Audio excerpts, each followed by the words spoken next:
예, 우리 자유지체들한테 우리 서현 인사하겠습니다. 더위에 건강 지키십시오.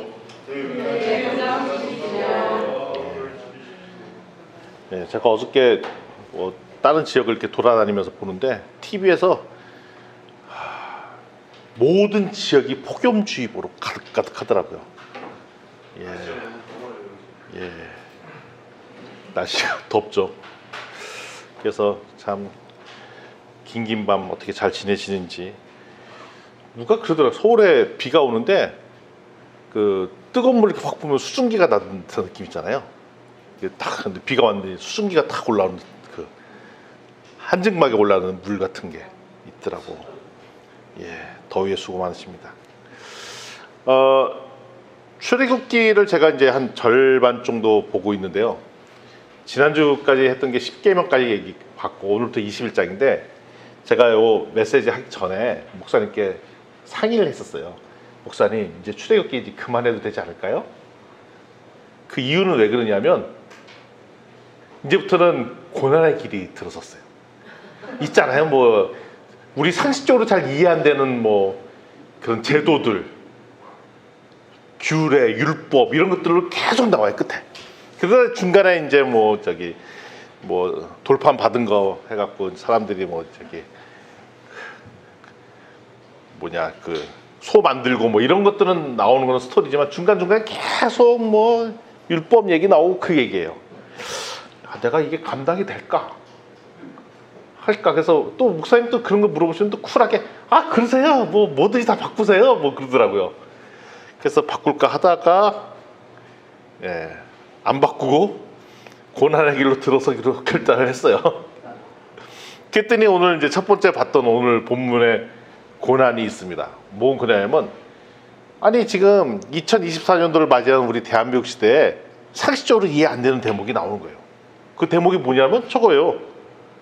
노예제도를 지지하는 듯한 문장이 들어가 있어요. 여기에. 성경에 노예제도를 지지합니다. 그리고 더한 것은 여성의 인권에 대해서 별로 이렇게 폄하하는 듯한 표현들이 되었어요. 거의 여자분들은 종으로 취급하는 분위기의 길이 나옵니다. 그러면 성경 말씀은 일에 한 점도 빼놓을 게 없다는데 지금도 노예를 둬야지. 감히 여성이 어딜 종처럼 부려야지. 라고 해석을 해야 되는 게 맞는지 아닌지 오늘 고민해 보려고 합니다. 오늘 그 성경 공독한 내용들을 다시 한번 살펴보면 이런 거죠. 2절부터 나오는 얘기가 그거예요. 히브리 남종, 특히 여기 남자종입니다. 6년간 종으로 생활을 하다가 7년째는 해방을 할 수 있도록 하다. 근데 이때 단신 그리고 결혼 상태로 종이 되면 나갈 때 같이 나가도 된다. 이게 이제 3절에 나오는 얘기예요. 3절. 근데 종이 된 다음에 결혼을 했으면 이때는 아내는 두고 가라. 왜냐면 종은 그 주인 거기 때문에 네 거 아니야. 결혼하고 가려면 두고 가. 그러니까 강제로 6년 지나고 7년째 네가 자유인이 되는데 내 주인이 허락해서 아내를 줬으면 아내는 두고 가야 돼. 그 밑에서 낳은 자식도 두고 가야 돼. 혼자 가려면 너 가. 이거 뭐야? 이런 구절이 있어요. 그런데 네가 혹시 아내랑 애들이 생각나서 계속 종살이 하고 싶으면 저거 해야 돼. 6절에 나오죠. 송곳으로 귀를 뚫어서 증거로 남겨라 라고 딱 있어요. 그리고 이럴 거면 종신토록 사겨라. 혹시 여기 귀걸이 하신 분 계세요? 예, 권사님 화이팅. 예, 이 귀걸이의 상징은 뭐냐면 종신토록 내가 주인만을 섬기겠습니다 라는 상징이에요. 그것도 여기다 송곳으로 탁 뚫고 오래 안 하면 이게 막히더라고요. 막혀갖고 여기가 이제 없어지는데, 그러니까 없어지지 않도록 뭘 해야 돼요? 여기다 귀걸이를 달아야 되죠. 저희 아내도 옛날에 귀걸이 했었는데 오랫동안 또 안 하니까 막혔어요. 지금은 안 하죠. 해요? 전 종이 아닙니다. 예, 안 하. 예, 그렇습니다. 종님들이 몇 분 계세요. 예, 우리 권사님 종 계시고 우리 동아종 계시고 귀걸이를 했는가요 혹시? 아니군요. 예. 우리 교회는 별로 없으시네. 예, 그렇습니다. 그리고 7절에도 불편한 얘기가 나와요. 딸을 팔았다. 근데 이 딸을 팔았는데 결혼과 또 처분을 전제해서 팔았던 것 같아요. 주인의 마음에 안 들면 해방이 가능하다. 단 이때 다시 돌려주는데 어떻게 되면 외국인한테는 팔지 못하도록 하고 딴 데 가서 팔아라. 뭐 이렇게 구절이 나와 있어. 그리고 아들을 만약에 주겠다고 약속했으면 딸같이 대우해주고, 그런데 그렇게 안 하고 다른 사람과 결혼하려고 하면은 그 종으로 데리고 갔으니까 최소한 3가지를 보장해줘라. 음식 줘야 되고, 의복 줘야 되고, 그렇지만 동침은 해라. 이게 뭐야? 그것이 만약에 지키지 못하려면 풀어줘라. 그러니까 기본적으로 남녀차별의 문구들이 가득하고, 그 다음에 뭐가 또 가득하냐? 노예제도를 지지하는 듯한 표현들이 있습니다. 우리 같은 기독교인 입장에서 볼 때는 되게 당혹스러운 본문들이죠. 이 본문은 노예제를 인정하고 있으며 그 안에서 발생하는 다양한 상황에서 규정을 내렸어요. 이것을 현대사에서 보면 비인도적이고 비윤리적으로 보일 수 있습니다. 게다가 남녀차별 문구도 가득합니다. 남종과 여종의 규정이 다르고, 당시 분위기를 보면은 남자만 인권이 있고 여자분들은 거의 뭐 부속품 같은 문장들로 가득해요. 현재 우리가 살고 있는 2024년도에 바라보는 남녀 평등과의 가치와도 상충되는 본문입니다. 그러면 이렇게 적혀있는 성경 본문을 우리가 어떻게 봐야 되느냐 살펴볼 필요가 있습니다. 첫 번째 출발은 뭐냐면, 이 본문은 아이러니하게도 당시 노예나 여성을 보호하기 위해서 이 제도를 만들었다는 거예요. 반대로 얘기하면. 그러니까 그 당시는 어떻게 했느냐, 당연히 노예 제도는 당연한 건데, 그리고 이스라엘 백성도 몇백 년 동안 이집트 가서 종살이를 하던 입장에서 볼 때 종이라는 제도가 없는 것을 머릿속에 상상하지 못했다는 것입니다. 그리고 당시 여성은 당연히 부속품처럼 생각하던 시대였기 때문에 여성의 인권이라는 것을 인정해 줘야 되는 상상치 못할 때에 이 방금 읽었던 본문은 혁신적인 제도였다는 것입니다. 반대로. 왜 혁신적이었냐? 첫 번째, 6년 뒤에 종에서 해방될 수 있는 제도를 집어넣은 거예요. 첫 번째. 그게 왜 대단한 거냐? 종은, 한 번 종은 영원히 종, 한 번 노예는 영원히 노예. 노예에서 나올 수 있는 길이 없었어요. 그런데 여기 문구에 노예로 가더라도 6년 이상은 두면 안 된다라는 해방의 문구를 넣었어요. 그리고 실질적으로 그 당시에는 여성이 거의 요즘으로 따르면 그냥 애완동물로 취급하던 당시의 풍토였기 때문에 그 인권이 보장이 되지 않은 상황에서 최소한의 생존권, 먹고 자는 문제, 이런 것들을 보장하는 최초의 제도들이었어요. 아니, 그럼에도 불구하고, 아니, 너무 이거 그렇지만 완벽한 노예 해방을 얘기해야 되고 완벽한 여성 인권 해방을 얘기했어야 되지 않습니까? 라고 얘기할 수도 있죠. 그렇지만 하나님께서는 이 세상의 제도를 만들고 할 때 이 세상의 상황과 수준에 맞춰서 이 제도도 점점 개선되어 왔었고, 우리가 인류를 살면서 이 세상에 사는 수많은 악들이 있다는 것을 하나님께서 아셨다는 것입니다.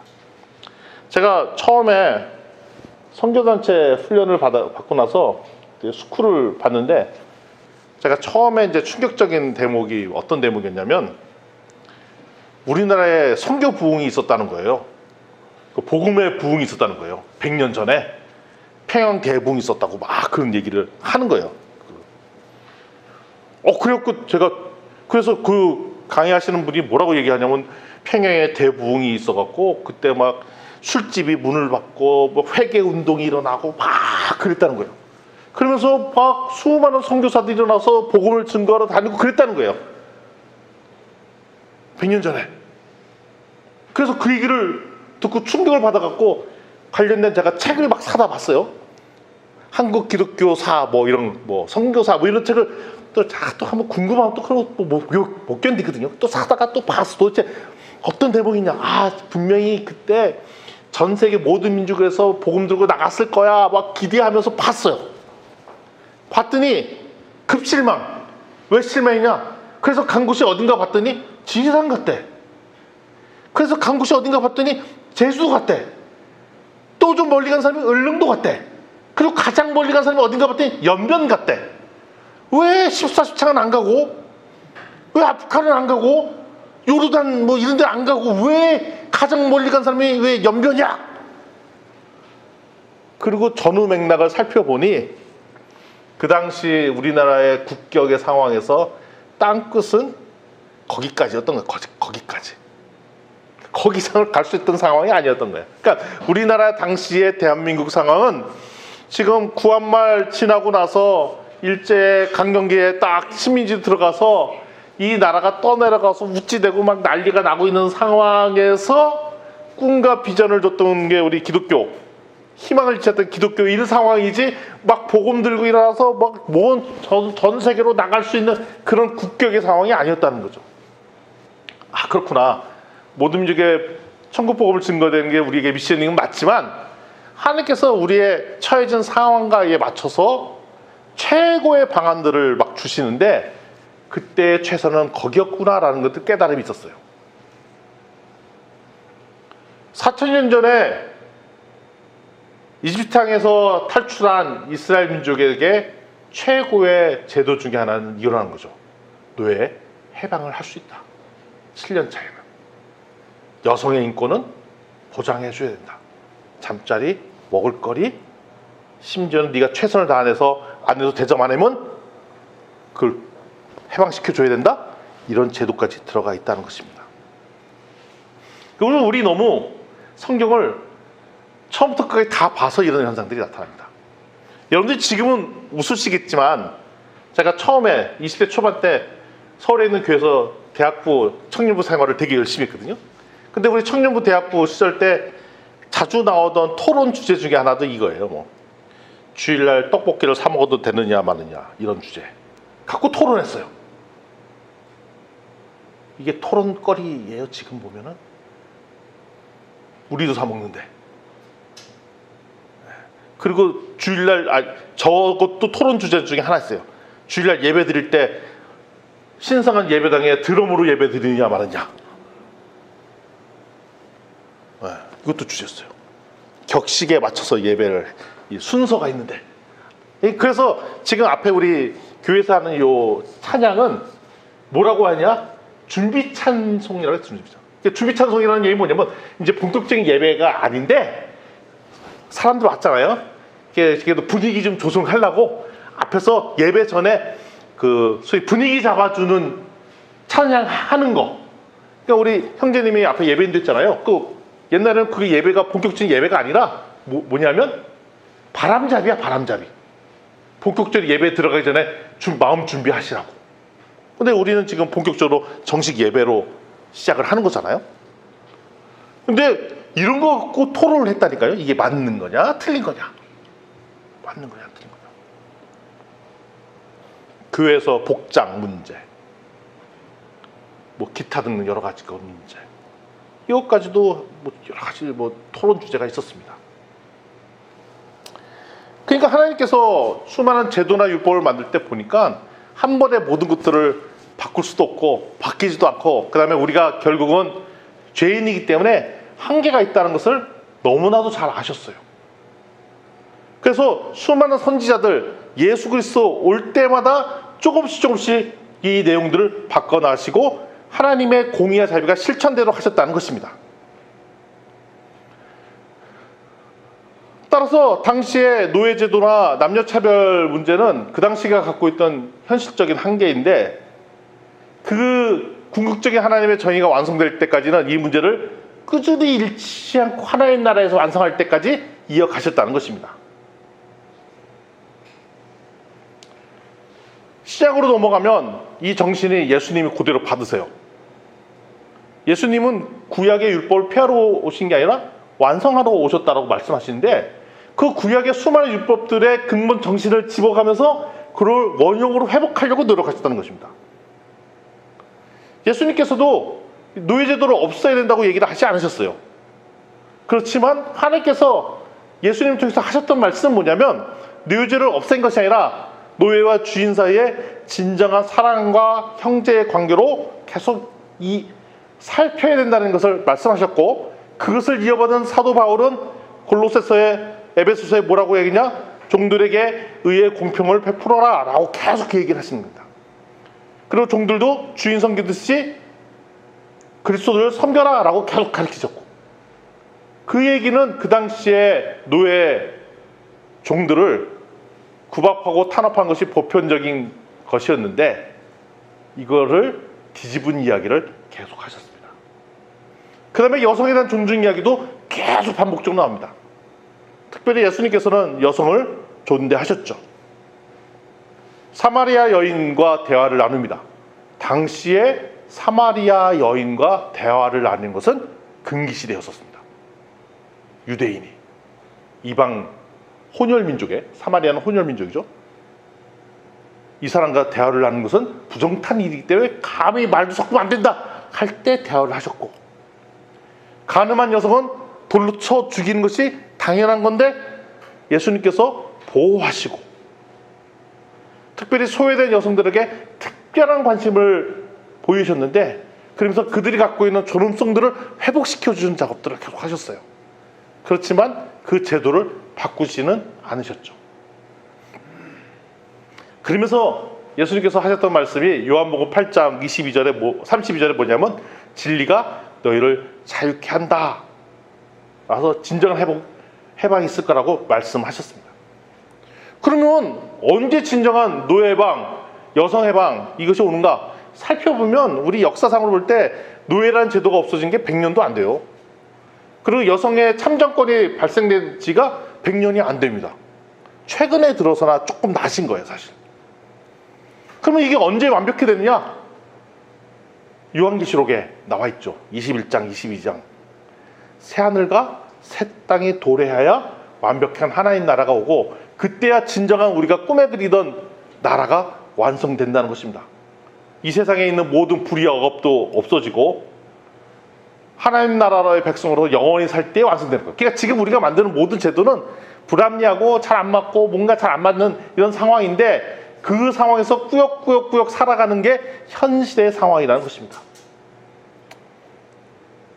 그래서 진정으로 약자가 소외되는 자가 소외받지 않는 그날은 하나님 나라가 도래했을 때, 뭐 이미 오신 거지만 다시 오실 예수 그리스도와 함께 새하늘과 새 땅에서 완성될 것이라는 겁니다.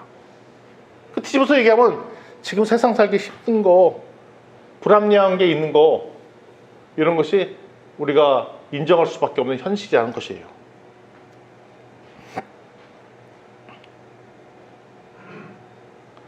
그러면 이제 몇 가지 어려운 점들이 있습니다. 계시록 이후에 새하늘과 새 땅이 오고 인간 업체의 평등이 완성된다는 얘기를 하셨는데, 결국 예수 그리스도의 구속이 완성되는 날 이 모든 것들이 다 회복된다는 것이에요. 그러면 이제 다시 현실로 다 돌아오겠습니다. 2024년도에 우리가 사는데 요즘 세상 사는 게 좀 편하세요? 먹고 사는 게 좀 괜찮으세요? 직장생활 편안하십니까? 살림살이는 좀 나아지셨습니까? 여기 사장님들 몇 분 계신데, 사장님들 지금 너무 행복하니까 천년만년 계속 사장님 하고 싶으세요? 우리 사장님도 한 3분 계시는구나 지금. 예, 그러세요? 아니 직장 다니시는 몇 분들 계신데 우리 직장 생활 너무 만족스러워서 제발 나 좀 안 자르고 계속 좀 돈 주고 급여 생활하고 이랬으면 좋으세요? 직장인들은 그런 얘기 하죠. 내가 지금 종살이 하고 있다. 종살이 하고 있다. 그리고 내가 사업하신 분도 있어요. 내가 이 사업 당장 때려치지만 지금 딸린 처자식 때문에 어쩔 수 없이 합니다. 이러신 분들이 계시죠. 우리가 읽었던 성경 본문에 21장 6절에 바로 그 얘기가 나옵니다. 다시 한번 띄워주시겠어요? 21장 6절. 21장 6절 말씀을 우리 한 목소리 좀 읽었으면 좋겠는데요. 21장 6절. 예, 시작. 상전이 그를 데리고 재판장에게로 가시고 또 그를 문이나 절차 앞으로 데리고 가서 그것에다가 송곳으로 그의 귀를 뚫을 것이라. 그는 중심도로 그 상전을 섬기리라. 예, 요 앞줄도 한번 보겠습니다. 5절. 예, 펴주세요. 예, 화면에 나오면 예, 시작. 만일 종이 분명히 말하기를 내가 상전과 나의 제사를 사하니 나라서 저에게 되지 않겠노라 하면 여기 잘 보시면 무슨 단어가 있냐면 사랑한다는 단어가. 내가 누구를 사랑하냐? 상전이 사랑하고 또 누구? 처자, 우리 가족을 사랑해. 그러니까 내가 지금 종살이 하는 거는 자윤이 안 되고 내 멋대로 안 살고 내가 종살이 하겠다는 것은 누구냐면 사랑하는 사람이 있어서 그렇다. 사랑하는 사람이. 그래서 지금 어떻게 보면 직장인들 내 마음 같으면 내 마음대로 막 살고 싶죠. 근데 왜 지금 일을 하느냐? 사랑하는 가족이 있고 사랑하는 딸 식구들이 있어서 스스로 자유인이 되지 않고 살겠다는 그 고백을 한다는 것입니다. 어떻게 보면은 우리가 완벽한 천국 가기 전까지는 이 땅에서 세상과 하나님 나라의 충돌 지점이 있기 때문에 세상에 종될 수밖에 없어요. 아니 이 얘기죠. 우리는 예수 그리스도 믿으면 완벽한 해방과 자유를 얻었습니다 라고 얘기하는데 완벽한 해방이 얻었으면 그러면 이제는 직장도 안 다니고 뭐하고 그냥 내가 하고 싶은 데 살면 되잖아. 그럼 하나님께서 먹고 사는 거 다 책임져 주신다며. 그럼 직장도 그만두고 내가 예배만 드리고 성경만 읽고 행복하게 살고 이러면 되는데 왜 내가 직장 생활을 하고 일을 하고 돈을 벌고 가면 그 믿지도 않는 그 상관들한테 내가 저렇게 충성을 다하는 것처럼 보이고 막 그래야 되냐? 내가 이 땅에 살면서 우리한테 사랑하는 사람을 주셨기 때문에 이 세상에 사는 동안은 내가 종으로 살 수밖에 없다는 것입니다. 누구의 종? 세상의 종으로 살 수밖에 없다는 것입니다. 그래서 우리는 하나님의 예수 그리스도의 종이자 세상의 종노릇할 수밖에 없는 상황이라는 겁니다. 근데 왜? 사랑하기 때문에 이렇다는 것입니다. 사랑하기 때문에. 그래서 우리가 이 세상 살면서도 죽도록 충성하는 거가 이런 거죠. 제가 요즘 최근에 몸이 자꾸 안 좋다고 몇 번을 말씀드렸잖아요. 그래서 50견이어갖고 팔이 잘 안 들어져. 들리 팔 아프고. 그리고 자꾸 무기력에 빠지고 막 그래요. 근데도 뭔가 이렇게 만들어내고 해야 돼. 그럼 내가 이제 이런 것들 다 이제 언젠가는 다 때려치고 싶다 이런 생각도 막 들어요. 그런데 다시 한번 성경을 보면은 내가 이 땅에서 편안한 쉼을 이제 쉬어야 되겠다가 아니라 내가 이 땅에 주어진 생명이 있을 동안 이 땅에서 종노릇하면서 끝까지 사는 것은 우리의 당연한 책무이구나. 내가 쉬어서 회복될 게 아니라 내 몸은 닳아서 없어질 때까지 쓰도록 허용했기 때문에 내가 쓸 수 움직이는 거구나. 그럼 내가 언제까지 이 땅에 사는 게 맞냐? 이제 닳아갖고 못 움직이면 이제 쓰도.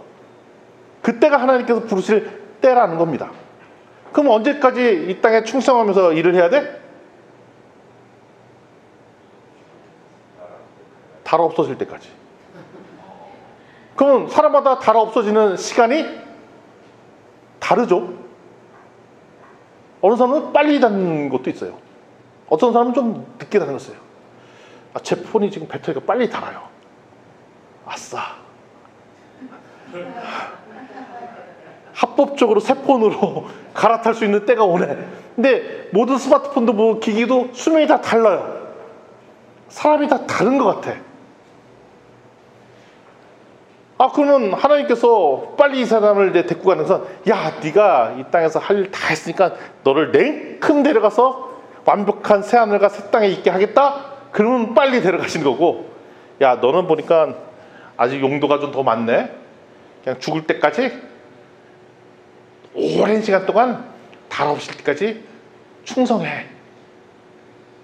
그렇게 따지니까 이 현실 땅에서는 쉼이 없는 거예요. 그냥 일주일에 한 번씩 잠시 쉬고 에어컨 바람에서 시원한 바람 쐬고 이런 것은 내가 열심히 일하기 위해서 잠시 쥐어지는 쉼터이지 완벽한 쉼을 주는 것은 아니라는 것입니다. 불합리하죠. 근데 불합리한 것을 고칠 수 있는 것이 아니라는 것입니다.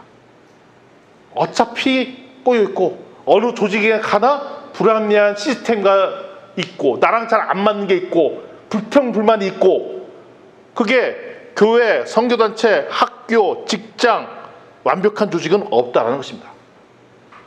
학교에서도 직장에서도 나라도 개혁을 위해서 막 주장하지만 개혁이 성공한 것처럼 보이지만 그것이 또 금방 시간이 지나면 또 막상 또 옛날로 되돌아가기도 하고 막 그렇습니다. 정치도 그래요. 정권이 계속 바뀌잖아요. 그러면 정권이 어느 정권이 들어올 때 좋았다. 그 다음 정권만 또 망그러졌다. 이게 계속 반복합니다.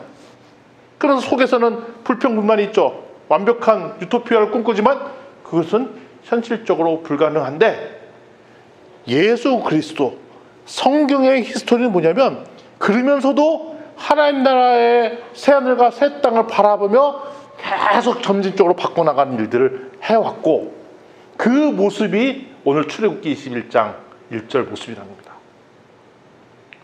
그러면 하나님께서는 노예들을 찬송했느냐? 당연히 반대했죠.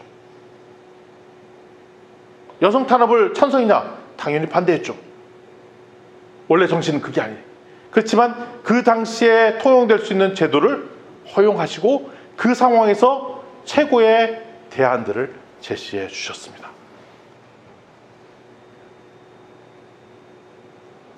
그래서 지금 2024년도 현재 살 때도 세상에 살기가 참 힘든 게 정상이에요. 따라서 우리는 그럼에도 불구하고 하나님의 원래 뜻은 하나님 사랑, 이웃 사랑이 근본 정신이기 때문에 우리 교회에서 바라볼 때 수많은 소외받은 자, 어려운 자를 돌보고 그들을 일으키고 보호하고 존중하는 일들을 해야 된다는 것입니다. 어떻게 보면 그 당시에는 사천년에는 사회보장 시스템이 없었기 때문에 당시 왜 히브리인들이 노예가 되냐, 동족인들이 노예가 됐냐면 경제적으로 어려움이 생긴 자가 먹고 사는 게 힘들어서 스스로 노예가 된 자들이 있었어요.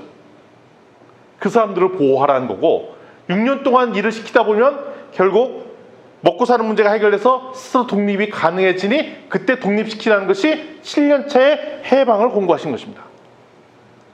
사회보장 시스템이 없었기 때문에 그 당시에 노예라는 제도로 이용해서 했었다는 자료들도 있습니다. 그러면서 우리는 계속 여성의 인권과 사회적 약자를 보호하는 행동들을 계속 해야 되고 그 근간에 들어있는 하나님의 사랑 이거는 변하지 않고 지금까지 이어진다는 것입니다. 제도를 계속 바꾸고 직장 내에서도 마찬가지로 상사와 동료를 대할 때도 하나님께서 가르치신 예수님께서 가르치신 그 사랑과 긍휼의 방법으로 지속적으로 실천해라.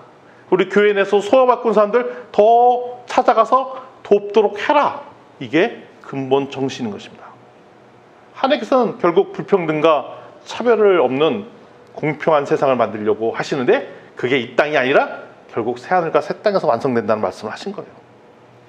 그래서 여러분 사시다가 내가 속한 조직, 사회 이것이 이상하게 잘 안 돌아가고 한다고 너무 마음에 분노함 갖지 마세요. 어차피 잘 안 돼. 지난주에 우리 장로님께서 저를 위로해 주는 말씀을 해주셨잖아요. 지난주에. 예. 욕심이 없는 것 같다. 그랬더니 여러 가지 보직을 놓았는데도 마음이 평안해 보이더라 라는 취지로 저한테 말씀해 주셨잖아요. 저에게 그 위로의 말씀이에요, 사실은. 근데 뒤집어서 보면 어차피 우리가 쌓아 올리는 수많은 것들이 우리가 이상하는데 예상대로 가지 않고 어디 간지 불평불만, 꼬임, 억울함, 우여곡절 그것이 가득한 세상이라는 것입니다. 그러니까 너무 여기다 힘들여서 왜 세상 안 바뀌어? 분노해하지도 말고 내가 소속해 있는 이 조직이 왜 이렇게 꼬이는 거야? 라고 해봐야 결국 완성은 하나님 나라야 새 나라 새 땅이 되기 전까지는 항상 그런 불평등과 꼬임과 어려움이 있을 거라는 것입니다. 그럼 우리는 그때까지 어떻게 살아야 되냐? 우리의 만난 사람들을 사랑하기 때문에 그냥 죽도록 충성하는 거죠. 그래서 우리는 언제까지 일을 해야 되냐? 아까 답 드렸잖아요. 언제까지 일을 해야 되냐? 달아 없어질 때까지. 끝까지. 다 없어질 때까지. 이 세상에 용도가 없으면 하나님께서 그때는 우리를 데려가 가실 것입니다. 이 세상에서 수고 많이 했다? 이제는 데려가자.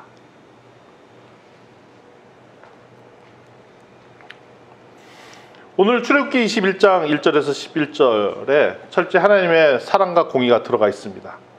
그러면서도 결국 그 당시 상황에 맞춘 최선의 대안들을 제시해 주셨어요.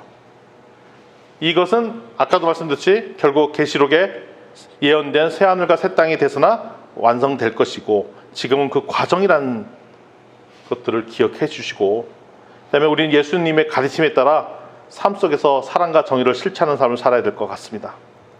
우리가 만나는 수많은 직장 동료, 가족에게 진정으로 사랑했으면 좋겠습니다. 우리 교회 내에 수많은 관계들이 있는데 이 관계들이 다 회복이 되었으면 좋겠습니다. 더 사랑했으면 좋겠습니다. 혹시 우리가 살다 보니까 줬던 아쉬움과 상처를, 관계에서 상처를 받잖아요. 미안해, 사과한다고 상처가 회복이 잘 되는 것 같진 않아요. 어차피 상처가 회복이 잘 안 돼. 그리고 나중에 물어보면 난 분명히 그때 그 상황권에서 사과했는데, 사과를 받은 사람은 그걸 계속 마음에 갖고 있다가 결정적인 순간에 이미 끝난 상황을 끄집고 올라와서 그때 그 사건 가지고 서운했었다를 얘기하는 경우들이 증명해요. 그러니까 우리가 알죠. 우리의 마음은 완벽한 여유, 사랑을 받아줄 수 있는 그런 마음, 이런 것도 부족하기 때문에 근본한 용서가 되지가 않아요. 우리의 힘으로 안 되는 거야. 우리의 힘으로는 완벽해질 수가 없어. 그럼 언제 완벽해져? 이 속 좁은 내 마음이 결국 하나님 나라 천국 가서나 회복이 되겠다라는 생각이 듭니다. 제가 자주 쓰는 말이 있죠. 사람은 고쳐서 쓰는 게 아니야. 사람 안 바뀌죠. 사람 안 바뀝니다. 근데 바뀝니다. 예수님의 회복으로 바뀝니다. 그래서 이 땅에서 아무리 상태 좋아져도 언젠가는 예수성이 불뚝불뚝 솟아나서 그 판을 다 깨버립니다. 근데 그것을 언제 완성이 되냐? 하나님 만났을 때. 그러면 하나님 만났을 때 내 원래 가졌던 습성들은 그대로 있냐? 원래 내 성향은 있겠죠. 그렇지만 하나님을 만나서 천국 가서 완성이 되겠죠. 그때 진정한 회복이 있을 것입니다. 그때 이 세상에서 쌓았던 수많은 나쁜 감정들, 이것들도 결국은 어디 가서 회복이 돼? 하나님의 천국 가서 회복이 되겠죠. 우리가 공동체 안에서 다툼이 있을 때 되게 사실 마음이 쉽지가 않아요. 지난주에 우리 야유회 갔잖아요. 그래서 우리 어르신들이랑 뭐 대화하다가 되게 재밌는 주제 토론이 하나 있었어요. 뭐냐면 천국 가서는 하나님 믿는 사람 다 만나야 되는데 우리 교회 공동체나 이런 데서 마음에 안 든 사람이 있잖아요. 이렇게 마음에 안 든 사람이 있어요. 그래서 사실 얘기도 안 해. 근데 천국 가면 계속 만나야 되는 사람이잖아요. 그러면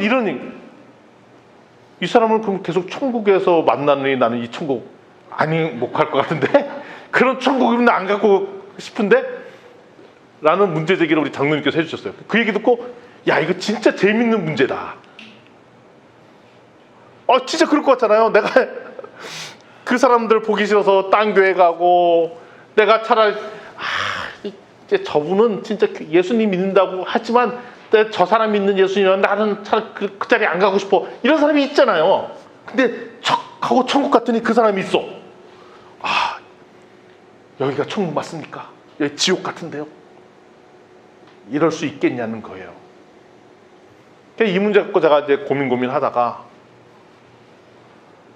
결국 우리가 완벽한 회복은 이 땅에서 이루어지는 것도 아니고 결국 우리가 이 땅에서 용서한다고 사과한다고 했지만 그 사과가 내가 이 세상에서 완벽히 사과가 이루어진 것도 아니고 결국 천국에 가서나 진정한 내 마음의 회복이 일어서 진정한 사과하는 마음, 진정한 용서하는 마음, 진정한 회복하는 마음이 들겠구나. 그래서 어떻게 보면 이 세상에 살면서 여러분들 마음속에 누구를 대한 분노의 마음 들면은 원래대로는 가서 용서하고 사과하는 게 맞죠. 잘 안 될 수도 있습니다. 그럴 때는 그냥 덮어두세요. 그리고 소망을 하세요. 지금 잘 안 됩니다. 천국 가서나 이 해결되도록 도와주세요. 도와주세요. 하나님께서 회복시키실 것입니다. 그래야 우리 마음속에 뭐가 드느냐? 천국 소망이 생길 거예요. 이 세상의 수많은 불합리아들, 어려움들 다 뚫고 일어나서 하나님 나라의 천국을 소망하는 마음들이 우리에게 있었으면 좋겠습니다.